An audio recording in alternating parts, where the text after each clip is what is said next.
এক মুসাফির রাতের বেলায় মসজিদের বারান্দায় শুয়ে আছেন। এমন সময় এক চোর মসজিদের মাইক চুরি করে নিয়ে যাচ্ছে। তখন সেই মুসাফির পেছন দিক থেকে চোরটিকে শক্ত করে ধরে চোর চোর বলে চিৎকার করতে থাকলো। তাদের চিৎকার শুনে এলাকাবাসী এসে দেখতে পান দুইজন অপরিচিত লোক, আবার দুইজন লোকই একজন আরেকজনকে চোর বলে চিল্লাচ্ছেন।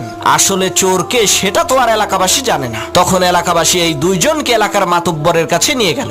মাতুব্বর বললেন, তোরা দুইজনেই চোর, তোদের শাস্তি হলো সকাল পর্যন্ত তোরা দুইজনে আত্মহত্যায় মারা যাওয়া এই লাশ পাহারা দিবি। আমরা কেউ এই লাশের কাছে থাকবো না। তাদের দুইজনকে লাশের পাশে বেঁধে রাখা হলো। তখন মুসাফির বলছে, আল্লাহ, শেষকালে তুমি আমারে চোর বানাই দিলা।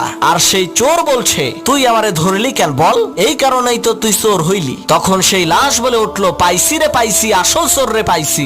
লাশের কথা শুনে চোর আর মুসাফির প্রচন্ড ভয় পেয়েছে। তখন লাশ বলে উঠলো, আমি মরি নাই, মরার ভান ধরেছিলাম আসল চোরকে ধরার জন্য।